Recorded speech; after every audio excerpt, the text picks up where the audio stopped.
Hi అండి, welcome to Rupa Lavanyeswara Lahari channel. ఈ ఛానల్లో మీరు వింటున్నా కదా నాటి వెలుకడుతూ రొమాన్స్. ఈ స్టోరీలో ఈ పార్ట్ చూసే ముందుగా ప్రీవియస్ పార్ట్స్ ఎవరన్నా మిస్ చేసి ఉంటే ముందు ఒకసారి అటు ఒక లుక్ వేయండి, ఆ తర్వాత ఈ ఎపిసోడ్ వినండి. అప్పుడు మీకు స్టోరీ క్లియర్గా ఉంటుంది. ఇంకా లేట్ చేయకుండా స్టోరీలోకి వెళదాం. అలాగే మీరు సబ్స్క్రైబ్ చేసుకోవడం, లైక్ చేయడం, షేర్ చేయడం మాత్రం మర్చిపోవద్దు. ఇంకా స్టోరీలోకి వెళదాం. సార్ అంటూ డెవిల్ని చూడగానే కాళ్ళు రెండు దగ్గర పెట్టి స్టిఫ్గా నిల్చొని సెల్యూట్ చేస్తారు అక్కడ సెక్యూరిటీగా ఉన్న వాళ్ళు. కార్తిక్ వెంటనే అర్థమైపోతుంది వాడు మామూలు సెక్యూరిటీ కాదు, ట్రైన్డ్ పోలీస్ ఆఫీసర్స్ అని. తనని చంపాలి అనుకున్న వాళ్ళకి కూడా ఇంతలా సెక్యూరిటీ పెట్టిస్తాడు అని ఎక్స్పెక్ట్ చెయ్యలేదు కార్తిక్ కూడా. అందుకే నాన్న కూడా కక్కుర్తిపడి జస్ట్ చిల్లర రౌడీలను మాట్లాడినట్లు ఉన్నాడు. వాళ్ళు 2 నిమిషాలు కూడా తన్నులు తినలేక తోటకూర కాడల్లాగా తుక్కైపోయారు అని ఎదురుగా పడి ఉన్న వాళ్ళని చూసి మనసులో అనుకుంటూ చూస్తుంటాడు కార్తీక్. అరుణ్ బెడ్ పై అలాగే పడుకుని ఉంటే సైడ్కి అతన్ని మానిటర్ చేస్తూ ఒక జూనియర్ డాక్టర్, ఒక నర్స్ కూడా ఉంటారు. వీళ్ళేనా? మూటగా పడి ఉన్న వాళ్ళని కాళ్ళతో తోసి కదుపుతూ అడుగుతాడు టెవెల్. Yes sir. కింద ఇంకో 3 అంబులెన్స్లో ఉన్నారు, కానీ మేము వెళ్ళేసరికి వాళ్ళు పారిపోయారు. వెహికల్స్ నెంబర్ టిఎస్ అని నెంబర్ చెప్తారు అని నెంబర్తో సహా చెప్తూ ఉంటే కార్తిక్కి వీరేంద్ర వాచిపోయిన మొహమే కనిపిస్తూ ఉంటుంది. పాపం. ఓకే, రేపు మార్నింగ్కి నాకు అన్నీ తెలియాలి అండ్ గుడ్ జాబ్ అని వాళ్ళని పొగిడి మళ్ళీ ఇద్దరు స్టార్ట్ అవుతారు. బయటికి రాగానే అజ్జు, అతని వల్లే కదా నీకు ఇలా అయింది, అయినా అతన్ని ఇంతలో ఎందుకు సేవ్ చేస్తున్నావు అని ఉండబట్టలేక మనసులో ఉన్న అనుమానాన్ని అడిగేస్తాడు కార్తీక్. చెప్పాను కదా బావా, ఐ లవ్ మాయా. తన అన్నయ్య అంటే నాకు బామ్మర్ది, అంతకన్నా ఇంకేం కావాలి. పద, నాకెందుకు ఇంట్లో కూడా అటాక్ జరిగిందేమో అని అనుమానంగా ఉంది. అక్క మాయ ఇద్దరే ఉన్నారు అంటూ ఫాస్ట్గా కారులో కూర్చునేసరికి అను అని టక్కన గుర్తొస్తుంది కార్తిక్కి. వెంటనే తల కొట్టుకుని, ఛా, అలా ఎలా వదిలేశాను, ముందే తనకి రూమ్ దాటి రావద్దు అని చెప్పి ఉండవలసింది అని కంగారుగా అనుకి కాల్ చేస్తే లిఫ్ట్ చేయదు. ఇంకా ఎన్నిసార్లు చేసినా లిఫ్ట్ చేయకపోయేసరికి టెన్షన్ ఇంకా పెరిగిపోయి ఫాస్ట్గా వచ్చి కార్ డ్రైవింగ్ స్టార్ట్ చేస్తాడు అతను. అప్పటి వరకు నార్మల్గా ఉన్న కార్తిక్ సడన్గా అలా కంగారు పడుతూ ఉంటే ఏమైంది బావా అని మామూలుగా అడుగుతాడు. అను ఫోన్ లిఫ్ట్ చేయట్లేదు అజ్జు, నాకు కంగారుగా ఉంది అంటాడు. అప్పటికే చీకటి పడిపోయి లేట్ నైట్ అవుతూ ఉంటుంది. ఇంటి దగ్గర సెక్యూరిటీ ఉంది కదా బావా, ఏం కాదు ఉండు, నేను మాయాకి చేస్తాను అంటూ మాయాకి కాల్ చేయబోయి మళ్ళీ లాస్ట్ మినిట్లో ఆగి, కాల్ కంటే ముందు మనం వెళ్తేనే బెటర్, ఫాస్ట్గా పోనేవు అంటాడు సీరియస్గా అజిత్. ఇంకా కార్తిక్ కూడా టెన్షన్ వల్ల ఫాస్ట్గా డ్రైవ్ చేస్తూ ఉంటాడు. ఫోన్ కోసం వెళ్ళి మాయాకి కింద నుండి గట్టిగా అను అమ్మా అని అరిచిన అరుపు వినిపించి కంగారుగా వచ్చేస్తుంది. సోఫాలో కడుపు పట్టుకుని ఏడుస్తున్న అనుని చూసేసరికి మాయా గుండెలు జారిపోతాయి. వదినా అంటూ ఏడుస్తూ అరుస్తూ పరిగెత్తుకుంటూ వస్తుంటే మధ్యలోనే ఒకడు ఆపేసి మాయా జుట్టు పట్టుకుని లాక్కొస్తూ, ఏంటే పోనీలే కదా అని ఊరుకుంటూ ఉంటే ఇద్దరు ఎక్కువ చేస్తున్నారు అంటూ ఇంకొకటి వైపు చూస్తాడు. వాడు కూడా అను నొప్పితో ఉన్నా కూడా జబ్బ పట్టుకుని లేపేసి బయటికి లాక్కొస్తూ ఉంటే సడన్ గా గన్ షాట్ సౌండ్ ఆ ఇల్లంతా మారుమోగుతుంది. నెక్స్ట్ సెకండ్ అనుని పట్టుకున్నవాడు వాడి చెయ్యి పట్టుకుని అమ్మా అని గట్టిగా గావుకేక పెట్టి అనుని వదిలేస్తే అసలు ఏమైందని కంగారు ప్లస్ భయంతో అను అలాగే మాయాని పట్టుకున్నవాడు చూస్తారు. మాయా చేతిలో గన్, ఆమె కళ్ళు చాలా కోపంగా ఉండి ఏడ్చింది అన్న దానికి గుర్తుగా ఎర్రగా ఉంటాయి. మాయాని పట్టుకున్నవాడు అనుమానంగా వాడు చూసుకుంటే సైడ్ నుండి వాడి నడుముకి మాయ అప్పటికే కనిపెట్టి గట్టిగా నొక్కుతూ ఉంటుంది. ఇంకేముంది, భయంతో వాడికి కింద మీద తడిసిపోతూ మాయ జుట్టును వదిలేసి 2 చేతులు పైకెత్తేస్తాడు. కదిలారు అంటే ఎక్కడ కలుస్తానో నాకు కూడా తెలీదు. అసలే నాకు షూటింగ్లో ఏమీ ఎక్స్పీరియన్స్ కూడా లేదు. మర్యాదగా మమ్మల్ని వదిలి బయటికి పారిపోతారా, లేదంటే అంటుంది కోపంగా చూస్తూనే అను దగ్గరికి వెళ్ళి పట్టుకొని. అనుకి నొప్పి వస్తున్న మాయ ఆల్రెడీ అక్కడ ఒకడిని షూట్ చేసింది అన్న షాక్లో కాసేపు నొప్పిని కూడా మర్చిపోయి అలా చూస్తూ ఉండిపోతుంది. వద్దు వద్దు, మేం మేము వెళ్ళిపోతున్నాం, ప్లీజ్ వద్దు మేడం అనుకుంటూ కింద పడి చెయ్యి అంతా బ్లడ్తో తడిసిపోయి ఏడుస్తున్న రెండో వాడి చెయ్యి పట్టుకుని మెల్లిగా అక్కడి నుంచి వెళ్ళిపోతారు. మాయా డోర్స్ అన్ని క్లోజ్ చేసి అను దగ్గరికి వచ్చి, ఏం కాలేదు వదిన, కూల్, మీరు కూర్చోండి అంటూ సోఫా చూపించి నడిపిస్తుంది. మళ్ళీ ఒక్కసారిగా లోపల బేబీకి ఏదో జరుగుతున్నట్లు, ఎవరో లోపల చెయ్యి పెట్టి లాగుతున్నట్లు నొప్పి వచ్చి గట్టిగా అరుస్తూ ఏడుస్తూ ఉంటుంది. మాయ కొద్దిగా భయపడి, ఏం కాదు వదిన, మనం హాస్పిటల్కి వెళదాం అంటూ ఉండగానే అనుకి బ్లీడింగ్ అవుతుంది అనడానికి గుర్తుగా ఆమె కాళ్ళకి బ్లడ్ అంటుకొని కనిపిస్తుంది. వదిన బ్లీడింగ్, మీకు డెలివరీ టైం అయ్యే టైంకి ఇంట్లో ఎవరు లేరు అనుకుంటూ మెల్లిగా మొబైల్ గన్ పక్కన టేబుల్ మీద పెట్టి, నేను ఇప్పుడే వస్తాను వదిన, మీరు కదలకండి అంటూ కిచెన్లోకి పరిగెడుతుంది టెన్షన్గా. అను అలాగే ఏడుస్తూ పక్కనే కనిపించిన మొబైల్ తీసుకుని కల్పన నెంబర్ మాత్రమే గుర్తు ఉండడంతో ఆవిడికి కాల్ చేస్తుంది. అప్పటికి వాళ్ళంతా ఊర్లో దిగి కదా ఉన్న వాళ్ళ ఇంటికి వెళ్ళిపోయి రెస్ట్ తీసుకుంటూ ఉంటారు. హలో అమ్మా అని ఏడుస్తూ చెప్తుంది. హలో, ఎవరు? మాయా నెంబర్ కల్పన దగ్గర లేకపోవడంతో అడుగుతారు. అమ్మ ఎక్కడున్నావమ్మా, గట్టిగా ఏడుస్తూ అడుగుతుంది అను. ఫోన్లో అను ఏడుపు విని భయంతో, ఏమైంది అను, చెప్పరా అంటూ ఈసారి కల్పన కూడా ఏడుస్తూ ఉంటారు. కల్పన, అమ్మా అమ్మా నాకు పెయిన్స్ వస్తున్నాయి, నాకు నాకు చాలా భయంగా ఉందమ్మా. అయ్యో, ఇప్పుడు ఇంకా 8th మంత్నే కదరా, అప్పుడే పెయిన్ ఏంటి, అజుకి చెప్పరా అంటూ ఉండగానే ఆ ఫోన్ కాస్త స్విచ్ ఆఫ్ అయిపోతుంది. హలో హలో హలో అమ్మా అని గట్టిగా పిలుస్తూ మొబైల్ చూసి స్విచ్ ఆఫ్ అయింది అని అర్థమై మళ్ళీ నొప్పికి ఏడుస్తూ మొబైల్ పక్కనే పడేస్తుంది. ఈలోపు మాయా కిచెన్లోకి, అను బెడ్రూమ్లోకి, మేడ పైన ఉన్న వాళ్ళ బెడ్రూమ్లోకి తెగ తిరిగేస్తూ ఏవో చేస్తూ ఉంటుంది. ఒక 5 నిమిషాల్లోనే మళ్ళీ అను దగ్గరికి వచ్చి చేతులు భుజం దగ్గర పట్టుకుని మెల్లిగా పైకి లేపుతూ, వదిన ఏం కాదు, నాతో రండి అంటూ అను రూమ్లోకి తీసుకువెళ్ళి బెడ్ పై పడుకోబెట్టి మళ్ళీ వచ్చి 108కి కాల్ చేస్తుంది.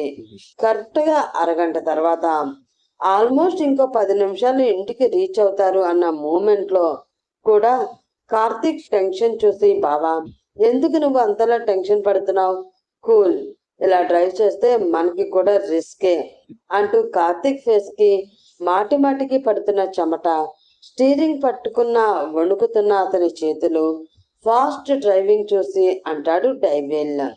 అది కాదు అజు, అనుకి 8th మంత్, పైగా ఇంట్లో ఎవరు లేరు, మనం ఇలా బయటే ఉండిపోయాం, ఫోన్ కూడా లిఫ్ట్ చేయట్లేదు, అన్నీ కలిసి టెన్షన్ వస్తుంది అంటాడు బ్లాంక్గా చూస్తూ. ఏం కాదు, మాయ కూడా ఇంట్లో ఉంది అండ్ సెక్యూరిటీ, హై సెక్యూరిటీ పెట్టించి ఇందాకే కదా కూల్ అంటాడు. ఆ మాయ ఉందనే నా భయం కూడా, నోరు జారుతాడు కార్తీక్. బావా అని కోపంగా ఒకసారి అరిచినా మళ్ళీ వెంటనే కొద్దిగా కోపం తగ్గించుకుంటూ, ఒకవేళ మీరంతా అనుకున్నట్లు మాయ గురించి అనుకున్నా కూడా అను మీద తనకేం కోపం పగ లాంటివి లేవు, సో తనతో ఏం డేంజర్ ఉండదు అంటూ మొహం పక్కకు తిప్పుకొని విండోలో నుండి బయటకు చూస్తూ కామ్ అయిపోతాడు. కార్తీక్ మాత్రం మనసులో మాయా అని కాకపోయినా అక్కడ సెక్యూరిటీ అంతటిని నాన్న వద్దు అని పంపించేశారు, అదే నా టెన్షన్ అనుకుంటూ అలాగే డ్రైవ్ చేసి ఇంటి ముందు కారు ఆపుతాడు. ఇంట్లోకి అడుగు పెట్టగానే ఇద్దరిలో టెన్షన్ స్టార్ట్ అవుతుంది. రీజన్, ఇంటి ముందు సెక్యూరిటీ ఎవరు కనిపించక డెవిల్ చూస్తూ ఉంటే గార్డెన్ లో కూడా మొక్కలు తొక్కుని ఎక్కువ మంది వెళ్ళినట్లు కనిపిస్తుంది కార్తీక్కి. హాల్లోకి అడుగు పెట్టగానే కళ్ళకి వస్తువులు అడ్డు ఉంటాయి.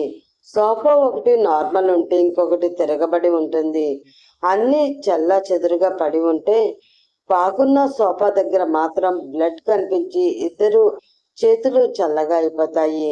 అను అను అని గట్టిగా అరుస్తూ ఇల్లంతా భయంగా చూస్తూ కార్తీక్ డైరెక్ట్ గా అను రూమ్కి పరిగెపడితే వెనకే డెవిల్ కూడా వెళ్తాడు.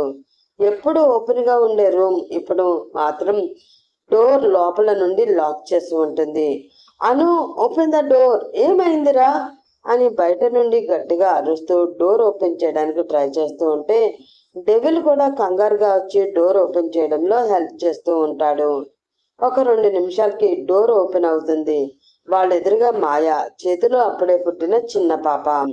ఇద్దరు షాక్ లో చూస్తుంటే వదినికి పాప పుట్టింది డెవిల్ గారు, వదిన కూడా బాగానే ఉంది. కంటి నిండా నీళ్లతో పాపని చూపిస్తూ చెప్తుంది మాయా. డెవిల్ అడుగు లోపలికి వేసిన కార్తీక్ మాత్రం ధైర్యం చాలదు. చివరికి అతను అనుకున్నదంతా అయ్యింది. తన బేబీని, తన అనుని తెలియకుండానే ప్రమాదంలోకి నెట్టేశాడు. అదృష్టం కొద్దీ ఇద్దరు సేఫ్ గానే ఉన్నారు కాబట్టి సరిపోయింది. లేదంటే ఇద్దరిలో ఏ ఒక్కరికి ఏం జరిగినా తన లైఫ్ లేనట్లే. అందుకే అక్కడే ఆగిపోయి 2 చేతులతో మొహాన్ని మూసుకుని ఉండిపోతాడు. తన బాధని కనీసం బయటికి కూడా చెప్పుకోలేని సిచ్యువేషన్ తనది. ఈలోపు డెవిల్ మాయా చేతిలో పాపని చూసి పక్కనే బెడ్ పై పడుకున్న అనుని చూస్తే నీరసంగా ఉండి పడుకుని నిద్రపోతూ కనిపిస్తుంది. అక్కడ సైడ్ కి ఒక బాక్స్ లో cotton, scissor, knife, almost operation కి కావలసినవన్నీ ఉంటాయి. అలాగే కొన్ని మెడిసిన్స్ కూడా. అవి చూసి డెవిల్ కళ్ళు చిన్నవి అయినా ఆ టైంలో అంతగా పట్టించుకోడు. డెవిల్ కి కూడా అక్కడ సిచ్యువేషన్ చూసేసరికి ఎవరికి ఏమైందో అని భయం వచ్చేస్తుంది. అందుకే ఇప్పుడు మాటలు రాక కంట్లో నీళ్లు తిరుగుతూ ఉంటే పాపని ఇవ్వమని చేతులు చాపి అడగబోయి మాయ చూపించిన వైపు చూస్తాడు. అక్కడ కార్తీక్ డోర్ దగ్గర మోకాళ్ళ మీద కూర్చుని ఫేస్ ని 2 చేతులతో మూసుకొని కనిపించగానే అది చూసి, బావా ఏమైంది? అక్క కూడా బాగానే ఉంది, కావాలంటే వచ్చి చూడు అంటూ ముందుకు వచ్చి కార్తీక్ ని లేపుతాడు. కార్తీక్ ఇంకా బాధకి ఆగలేక డెవిల్ ని గట్టిగా హత్తుకొని చిన్నగా ఏడుస్తూ, ఈ టైంలో నేను తన దగ్గర లేకుండా బయటికి వెళ్ళి తప్పు చేశాను బావా, చాలా పెద్ద తప్పు చేశాను. ఇద్దరిలో ఎవరికి ఏమైనా లైఫ్ లాంగ్ నన్ను నేను క్షమించుకోలేక, వాళ్ళని మర్చిపోలేక లైఫ్ అంతా నరకం చూసేవాడిని అంటాడు. మాయకి డెవిల్ కి సిచ్యువేషన్ అర్థమై, ఓకే బాబా, అయిపోయిందిగా, ఇది హ్యాపీ మూమెంట్, నాకు మేనకోడలు వచ్చింది, నువ్వు డాడీవి అయిపోయావు, పద ఇద్దరిని చూడాలిగా దా అంటూ లేపి మెల్లిగా ముందు పాప ముందుకి వెళ్తారు ఇద్దరు. కార్తీక్ ఈసారి కళ్ళల్లో బయటికి వచ్చేస్తాయి కన్నీళ్లు. అలాగే నవ్వు ఏడుపు మిక్స్డ్ ఫీలింగ్స్ తో పాపని అనుని మార్చి మార్చి చూస్తూ ఉంటే డెవిల్ మళ్ళీ ఆనందంగా పాపని ఇవ్వమని చేతులు చాపి అడుగుతాడు. లేదు, బయట నుండి వచ్చారు, ఇన్ఫెక్షన్స్ అయితే కష్టం, ఫ్రెష్ అయి వచ్చి తీసుకోండి అంటుంది. క్షణం కూడా లేట్ చేయకుండా అదే రూమ్ లో ఉన్న అటాచ్డ్ వాష్రూమ్ కి పరిగెత్తి కాళ్ళు చేతులు ఫేస్ అన్ని వాష్ చేసుకుని గబగబా వచ్చేసి మరి పాపని అందుకుంటాడు కార్తీక్. అను పక్కనే కూర్చుని పిలుస్తూ ఉంటాడు, కానీ అనుకు మెలకువ రాదు. పాపని అలాగే చూస్తాడు. పింక్ కలర్ లో మెరిసిపోతూ గోలీ పిక్కల్లాంటి కళ్ళు, చిన్న ముక్కు, బుజ్జి ఎర్రటి పెదవులు, చిన్న చిన్న చేతులు, వాటికి వేళ్ళు, అవన్నీ చూస్తూ మురిసిపోతూ నిజంగా నా కూతురేనా అని అనుకుంటూ ఉంటాడు. ఇంకా ఎందుకు వాళ్ళ మూమెంట్ ని వాళ్ళకి ఇస్తే బాగుంటుంది అని డెవిల్, మాయా ఆ రూమ్ నుండి బయటకు వచ్చేస్తారు. డెవిల్ మెల్లిగా మేడ పైన వాళ్ళ రూమ్ లోకి వెళ్తే వెనకానే మాయా కూడా వెళ్తుంది. వెళ్ళగానే అప్పటి వరకు ఉన్న నార్మల్ మూడ్ అంతా పోయి సడన్ గా పోలీస్ మూడ్ వచ్చేసి మాయా రాగానే మీదకి వచ్చేసి ఇక్కడ ఇంత జరుగుతూ ఉంటే నాకు కాల్ చేయాలని తెలియలేదా అని గయ్యమని అరుస్తాడు. అంతే, మళ్ళీ ఒక్కసారిగా ఉలిక్కిపడి, మాకంత టైం వాళ్ళు ఇవ్వలేదు డెబిల్ సాబ్. ఈసారి కిడ్నాప్ కి వచ్చే బ్యాచ్ కి అలాగే అడుగుతాలేండి. మా డెవిల్ గారికి ఒక ఫోన్ కాల్ చేసుకోవాలి, పర్మిషన్ ఇస్తారా సార్ అని మొహం కోపంగా పెట్టుకుని చెప్పి, అసలు వదిన కండిషన్ తెలిసి కూడా ఒక్క ప్రాణినే వదిలేసి వెళ్ళింది మీరు, మళ్ళీ నన్ను అంటారేంటి అని ఎదురుగా చూస్తుంది. ఎర్రటి కళ్ళతో కనిపించి చింత నిప్పులు కాని తెచ్చి కళ్ళల్లో పోసుకున్నాడా ఏంటి మహానుభావుడు, అంత ఎర్రగా ఉన్నాయి మనసులో అనుకుంటూ, ఇదిగోండి మీ గన్, ఒక్క బుల్లెట్ ని వాడాను, లెక్క చూసుకోండి. మళ్ళీ అసలైతే నా గన్నే వాడేదానిని పెళ్లిలో తీసుకున్నాడుగా, మాయాకి తెలియకుండా సీక్రెట్ గా దాచేశాడు బాబు. కానీ టైంకి ఎక్కడ పెట్టారో నాకు తెలియక వెతికే టైం లేక అంటూ ఉండగానే గట్టిగా మోచేయి పట్టుకుని నొక్కేస్తూ, గన్నేంటి అని కోపంగా చూస్తాడు డెవిల్. అంత దగ్గరగా చూసేసరికి మళ్ళీ టెన్షన్ స్టార్ట్ అవుతుంది మాయా పాపకి. అది అది వాళ్ళు వదినని కొట్టి తీసుకువెళ్ళిపోతూ ఉంటే నాకు భయమేసి మీ గన్ అంటూ ఉండగానే ఫాస్ట్ గా లాక్కుని మాయాని ఊపిరి కూడా ఆడకుండా చుట్టేస్తాడు డెవిల్. గన్ తీసినందుకు సీరియస్ అయి కొడతాడేమో అని అనుకుంటే అలా గట్టిగా కౌగిలించుకునేసరికి చిన్నగా షాక్ అవుతుంది మాయా. కాసేపు కదలకుండా ఉన్న కొన్ని క్షణాలకి తను కూడా అతని చుట్టూ చేతులు వేసే సమయానికి సడన్ గా దూరం జరిగి ఫాస్ట్ గా బయటకు వెళ్ళిపోతాడు. ఎందుకు వెళ్ళాడో ఆమెకు తెలుసు కాబట్టి అలాగే మౌనంగా ఉండిపోతుంది. మెల్లిగా నడుస్తూ వెళ్ళి అద్దం ముందు నిలబడి మెడ మీద చున్నీ తీసి చూస్తుంది. అక్కడ చేతి వేళ్ల ముద్రలు గట్టిగా పడి స్కిన్ కమలడమే కాకుండా ఎర్రగా అచ్చులు కనిపిస్తూ ఉంటాయి. చూసిన వాళ్ళకి ఈజీగా చెప్పేస్తారు అది ఎవరో తన పీక పట్టుకుని గట్టిగా నొక్కేయడం వల్ల అలా వచ్చాయి అని. అందుకే చున్నీతో కవర్ చేస్తుంది. మరి చెయ్యి వేసి తడమగానే నొప్పి అనిపించి ఇస్ అని అనుకుంటూ అక్కడ ఉన్న ఓలిని జెల్ అప్లై చేసుకుని కాస్త కూల్ గా అనిపించడంతో బెడ్ మీద వాలిపోతుంది. అప్పటికి టైం 12 దాటుతూ ఉంటే కళ్ళు మూసుకున్నా కూడా ఉదయం జరిగిన సంఘటన మళ్ళీ గుర్తు వచ్చి కళ్ళ నుండి నీళ్లు కారుతూ పిల్లోని తడిపేస్తూ ఉంటాయి. అంతా ఓకే కదా, మళ్ళీ ఉదయం జరిగిన సంఘటన ఏంటో అనుకుంటున్నారా? అక్కడ ఉన్నది డెవిల్. పూనం పోలీస్ రేప్ అన్నాక కూడా కామ్ గా ఉంటాడా? అందుకే అక్కడి నుండి స్టార్ట్ అయ్యాక ఏమైందో, మాయా మెడ మీద వేలి ముద్రలు ఎవరివో నెక్స్ట్ పార్ట్ లో రూపాగా చెప్తారు. అది నేను మీకు చెప్తాను. అప్పటి వరకు వెయిట్ చేస్తూ ఉంటారు అని ఆశిస్తూ ఇంకా ఈ రోజుకి ఈ పార్ట్ కి సెలవు తీసుకుంటూ bye bye friends. Next episode లో మళ్ళీ త్వరగా మీ ముందుకు వచ్చేస్తాను. అప్పటి వరకు బాయ్ బాయ్.